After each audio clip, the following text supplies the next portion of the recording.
these two shlokas that we are going to study today, and rightly as was explained that there's so much of joy in reading what Gurudeva has written. It almost appears like what happened to the German philosopher Goethe when he wrote for the first time he read Abhijnana Shakuntalam, Kalidas. He put it on his head and started dancing with joy. Something similar happens when you see Gurudeva, what he has written on this. N number of places we have read about so many things about sin, definition of sin, the way the occult dimension comes out when Gurudeva speaks. It is so much a beauty to enjoy and so much a thought to contemplate simultaneously. Saundarya and Gudhata, both together, is Gurudeva's khasiyat. So my bosom is full with the emotions when the God himself spoke through Gurudeva. Two important concepts are here and they are so critical to our sadhana. Swadharma and Papam, these are the two concepts, and the corollary of both of them as Akirti or Kirti, whatever we call it, is being kept in the center of the discussion by Gurudeva. The word dharma has been constantly sounded in many of the shlokas in this particular adhyaya. And the words Swadharma and Swabhava, these two are being constantly tossed upon around us with different meanings given to that, and ultimately leaving us, especially we less mortals, as more confused than more clarified. So the whole concept is revolving around dharma, dharma, dharma. Lord is trying to chastise or sledgehammer, whichever we take, to Arjuna through the word of dharma, and linking that with kirti and papam both. The fact that dharma appears to be very slippery when we try to see the meaning, and there is no proper English word for dharma at all. Swami Shivananda said there is no word. Gurudeva himself has said that dharma doesn't have a parallel word in English. But swadharma, that is the bundle of righteousness applicable to an individual, which itself means that each individual has his own dharma, and some totality of all the dharmas together forms the larger canvas of a dharma. But if I want to, as a sadhaka, look at my own dharma, I must know what my swadharma is, but before that I must know what swadharma is. My swadharma I will see later. I must first know what swadharma is. And in a shorter parlance, we can perhaps refer back to Ramakrishna Mission and the Ramakrishna Mission speakers and the ideas of Swami Vivekananda. In a loose way, we can say that it is comprising of 5 different dharmas together. The ashrama dharma, the varna dharma, the varnashrama dharma, vishesha dharma, and sadharana dharma. 5 dharmas together form your swadharma. Ashrama dharma, you are into different ashramas. Right now we are into vanaprasthasrama. At least we are supposed to be. We do a lot of acts which do not suit vanaprasthasrama, but we are in vanaprasthasrama. A time to contemplate about what all has happened so far, so that we can become renunciate and be ready to enter into sannyasasrama. That is the juncture where we are, or perhaps I am referring to myself. So if I am a vidyarthi, then my dharma is different. Study is my only dharma, because it is brahmacharya ashrama. Now brahmachari cannot be expected while studying to earn and marry. Why? Because nobody stops you from marrying at the age of 11. But grahastha ashrama has to start when grahastha ashrama begins. So grahastha has a different dharma. He has to take care of his children. Duty change. A brahmachari has no duties of that kind. Each station in the life, ashrama is a station in life, ashrama dharma. Varna dharma, mind well, I am not using, Vedas do not use, Bhagavad Gita does not use the word jati. Jati is somebody who is born, not caste. Varna is a very significant word. Varna is what you are endowed with. If you are endowed with high intellectual capacity of analyzing the things that are there around you with a philosophical bent of mind, perhaps you are a Brahmana. So each of your varnas, which are determined by your gunas, which are determined by your past life prarabdha vasanas, shall determine your varna. An extremely dull-witted man wants to somehow learn all the Upanishads. It'll never happen. Not because you are trying to denigrate the person, but because the fact that he doesn't have the instrument. A person who doesn't have a gun cannot expect a sword to fire a bullet. A sword will slash, a gun will fire a bullet. That is Varna Dharma. Inherent trigunatmaka qualities giving a particular apparatus to each individual based on which he is supposed to act. Arjuna, Kshatriya being his Varna, slaying for the Kshatriya is a part, the very word Kshatat Trayati, Kshata. Kshata is slaying. That means using the instrument, using the sword. And here is a Kshatriya who says, what if I don't do that? And if I go to this jungle and if I say, take whatever you want, and what is happening? A sannyasasya bhasha in the mouth of a Kshatriya. Varnashrama dharma. Third is varnashrama, varna and ashrama. Because sometimes a varna is Kshatriya, ashrama may be brahmacharya ashrama. There the duty is again different. A Kshatriya, now for example, Arjuna himself was a married man and a warrior. So in terms of ashram dharma, he was grahastha ashrami. In terms of varnashrama, he was a Kshatriya. In terms of varnashrama dharma, he was Kshatriya and married. Grahastha, both.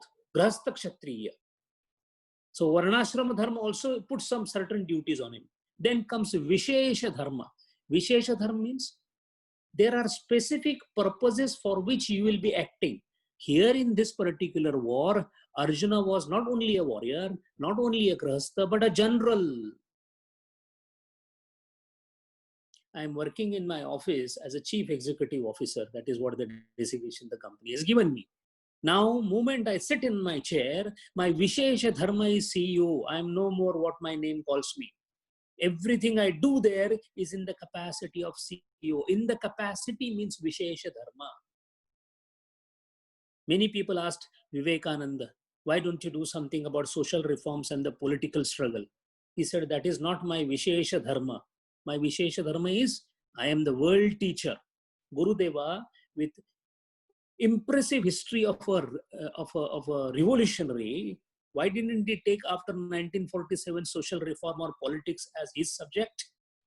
Because by then the Vishesha Dharma was predominant in his mind. He predominated his activities and he became world teacher, Vishwa Guru, Vishesha Dharma. And the last is most important, called Sadharana Dharma. The word is Sadharan, but it is Asadharan. What is Sadharan Dharma? Satyam Vada. Speak truth.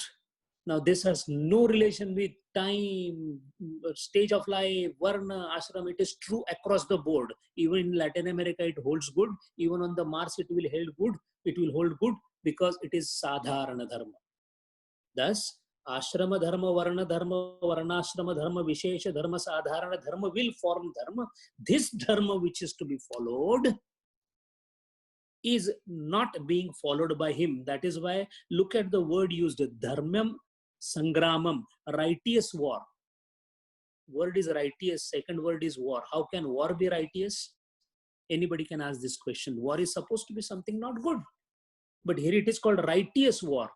Righteous war because war also forms a part of the duty. It may sound like an oxymoron, but it is not. So three things can happen if you do not perform your duty. That is what Lord is saying. Loss of swadharma, kirti, and papam. Swadharma loss itself brings you apakirti. Now the question is, I am going to die anyway incognito. I am not Arjuna. So if I don't follow dharma, where will be my apakirti? Because I am not famous. The word kirti is not by the word fame or famous the way we comprehend. We must need to understand the word kirti comes from the word kirta, and the word kirta means to mention. To mention is kirta. From there, the word is kirti. That means mentioning you. Now, the question is why I should be bothered about my fame so much? That's my own personal thing. Sir, there is no personal thing in this world. You are a part of the cosmos. A screw cannot tell that I'm not a part of the machine. You are a bloody hell part of the machine. And when you are a part of the machine, if you do not perform, immediate surrounding area, depending upon sphere of influence, will be affecting or effecting. Everyone today is glued to the stupid games on the mobile.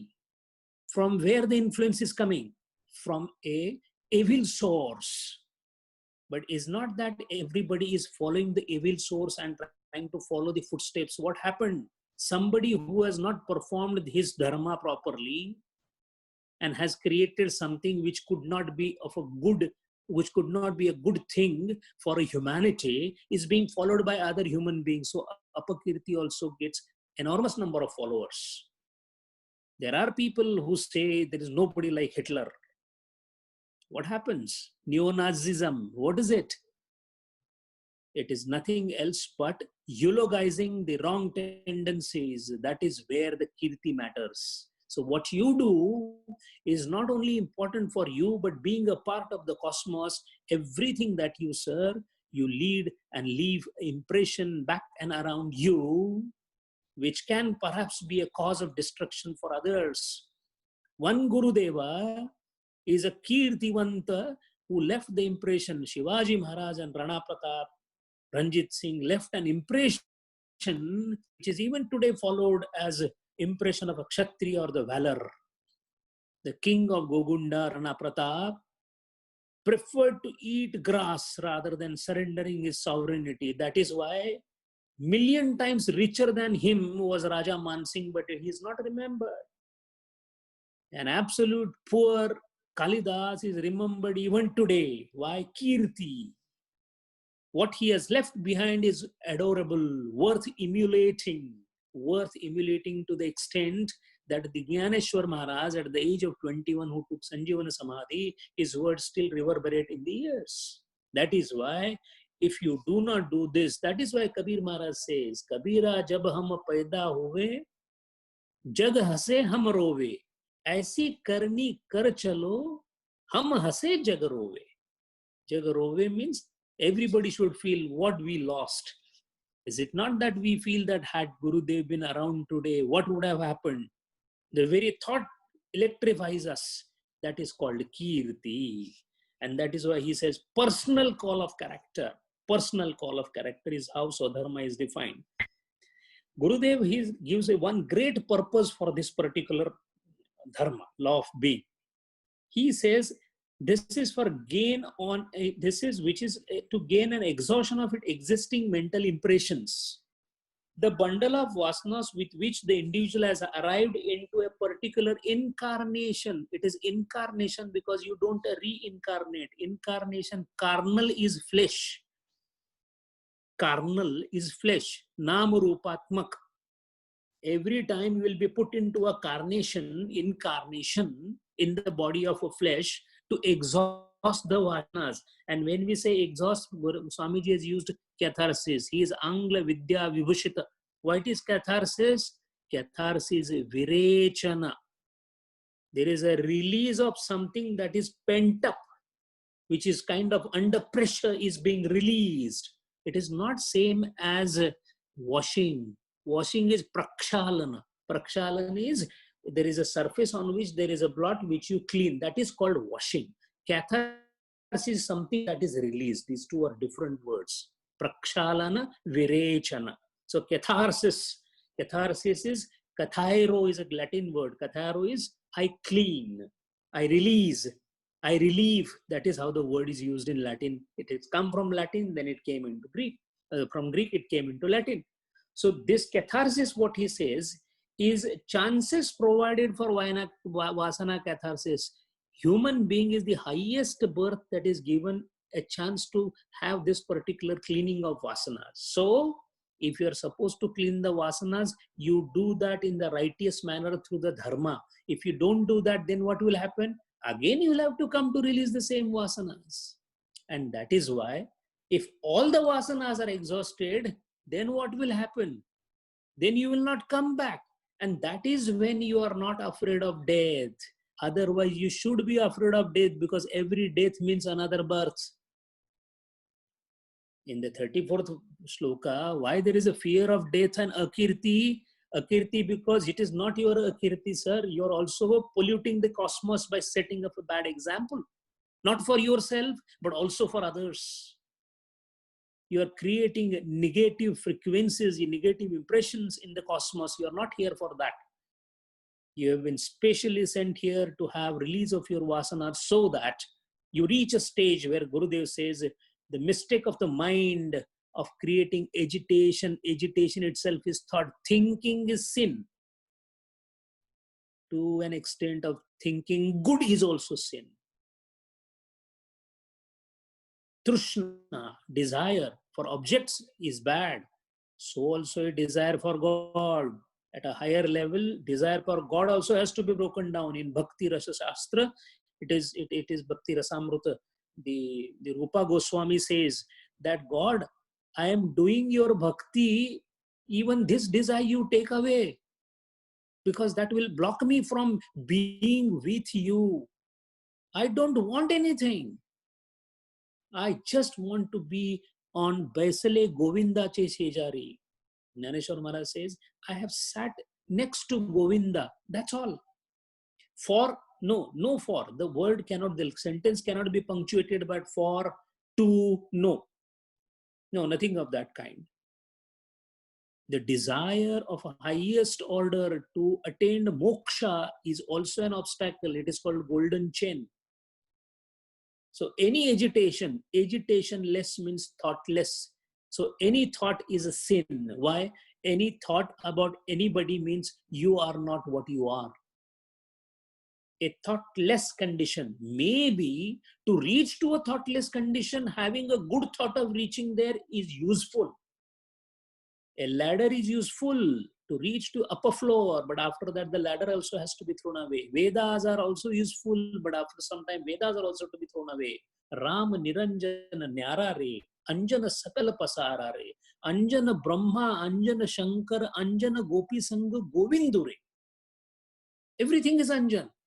To that extent, Gurudev has touched there as a definition. So definition of papam given here, an elaboration given by Gurudeva, is the utmost in this place. Evolutionary chances provided for vasana catharsis. That is why Kabir Maharaj says, Pache din pache gaye, kiyo na hari se het, ab pachtaye kya kare jab chidiya chug gayi khet. 50 years are over. Another 10 years you'll be standing erect. After that you'll be lying horizontal. When are you going to do this?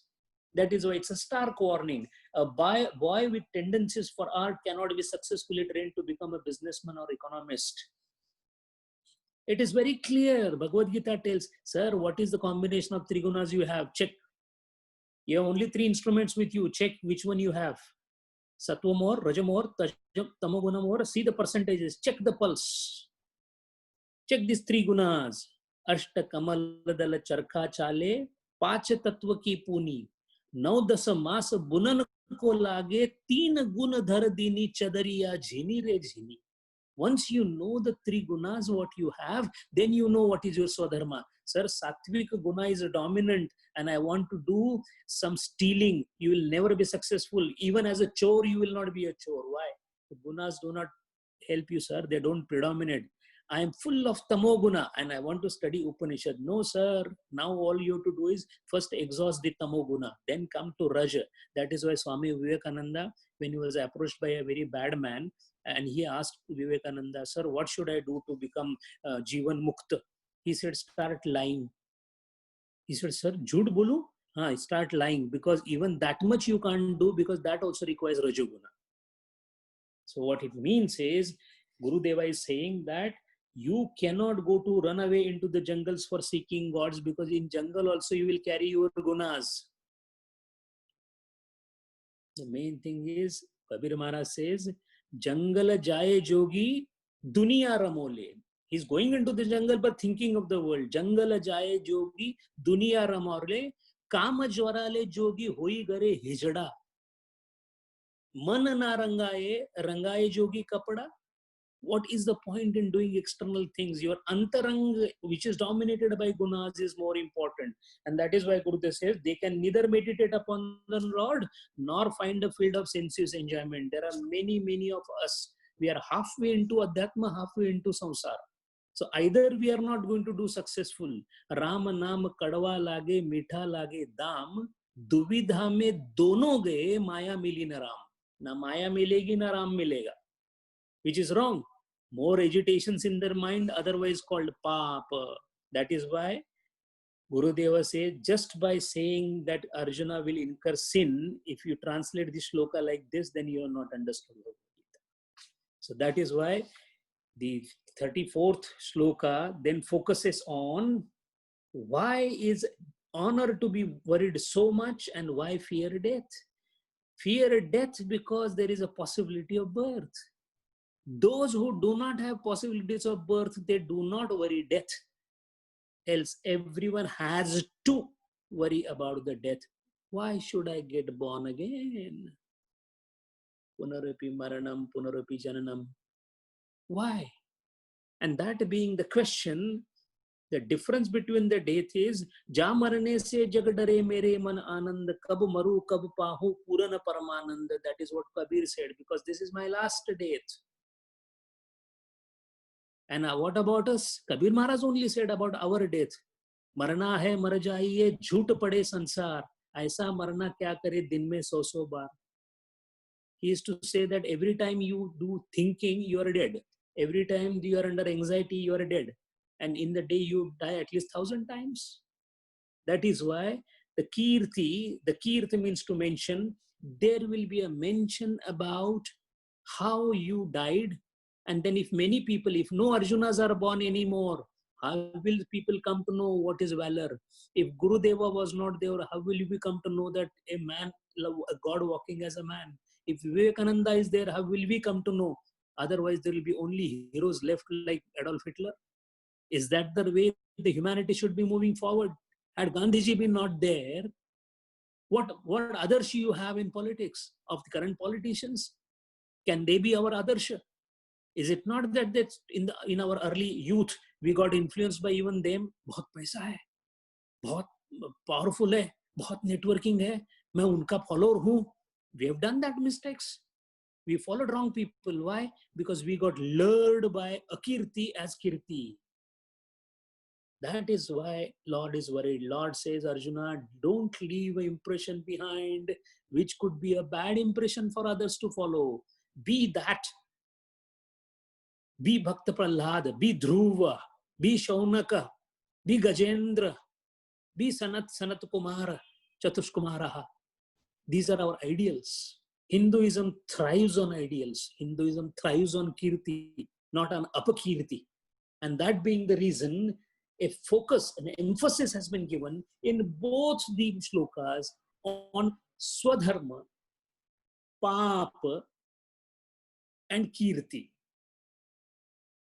Now, if I have to follow the Kirti in a proper manner, I must see that Swadharma given to me is followed to the T. Which ashrama I am? I am almost approaching sannyasa ashrama. I am middle. I have already crossed middle of vanaprastha ashrama. How should I be spending my day?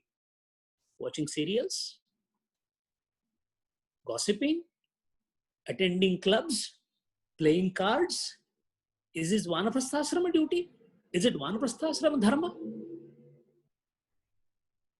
You are not even preparing for brahmacharya ashrama if you want to go reverse.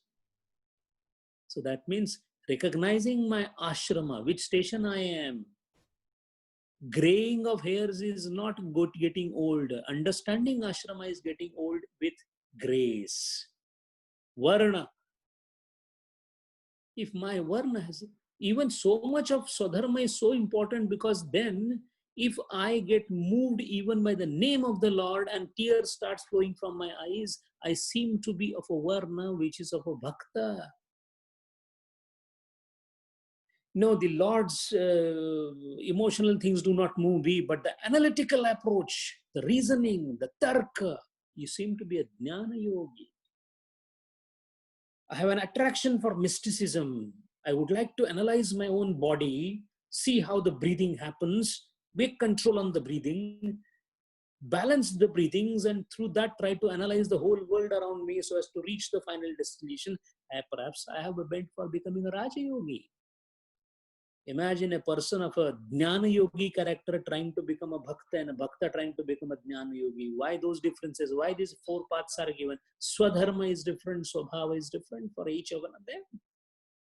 Depending upon the guna predominance, depending upon the kind of varnashrama that you are, ashrama you are, and then depending upon Vishesha Dharma. If a Vishesha Dharma, for example, a person starts speaking as a Vakta in a Pravachana, moment you become a Vakta in a Pravachana, the Dharma is different. Not one word should come from your mouth which will contradict the Vedas. Otherwise, it is a papam. Not one lie should come from your mouth. Why? Because you are giving wrong impression to others. There is no ghora papam like that. When you are a Vakta, there is another responsibility on you, that you try to see that the subject is made so simple so that at the end of the discussion, everybody's bosom is filled with love for the Lord and a enthusiasm to work for the Lord. If that doesn't happen, the Vakta has failed in doing his duty. This is not a declamation contest. This is a place where the Vakta has a Swadharma given, and Sadharana Dharma is never to be disobeyed. Come what may.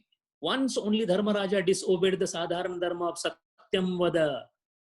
The wheels came down. Dharmaraja's chariot came down on the ground. So truthful was he. A shining example of Mahatma Gandhi, who never ever lied in his life. In fact, he said, truth is God.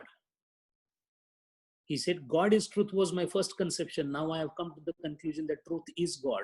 And that is why he is a Vishesha Dharma as a political leader and the apostle of non-violence, being non-violence. He did not kill the mosquito. However, Ramakrishna Paramos did kill the cockroaches. How do you reconcile this? The reconciliation is through the act of Dharma.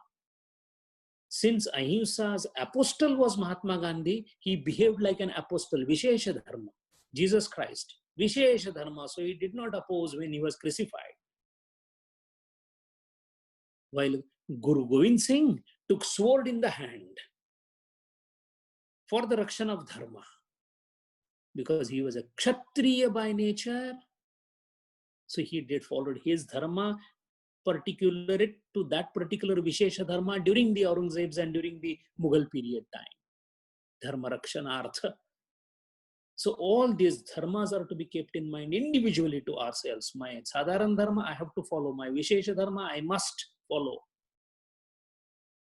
If you're a CEO of the company, if you're working in a company, none of my secrets of my company will ever go out of my company. Why? It is a part of Vishesha Dharma. Even if it is injustice, it should not go. Why? It would turn out to be a gossip. That is how following all the dharma, which is not being followed by Arjuna. That is why Lord is now coming to denigrating level. That is what Gurudev says, sledgehammering him. He is hurting him where it is supposed to hurt. He is emotionally blackmailing him almost to that extent, Gurudeva is saying, because Swadharma cannot be. Look at here, Krishna, the Bhagavan himself, doing his Swadharma to the T. He did not say that, I have nothing to do. I can only give you advice. You people see, sort out yourself. Anyway, it is not my kingdom. No. Swadharma. Why? Jagat Guru. So the role of preacher, philosopher, warrior, prince, king, all rolled in one is, again, that cryptic smile of Krishna is not a simple thing to understand. That is why, since it is so difficult to understand this world, dharmasya guhyam nihitam guhaya. Mahajano yena gataha sapantaha. That is why we are reading this. What did Arjuna do? what Bhagavan told him will have impact on what I should be doing in my life. So from sadhana point of these two shlokas are of enormous importance. And victory and glory to Gurudeva, who, there are no words, there are no words, there are no words. What eloquence has come from him, what dimensions of sin that he has explained here, what aspect of dharma he has kind of brought forward is not a human effort. This is place where you can actually see the reverberation of God speaking through Gurudeva's mouth. Hari Om.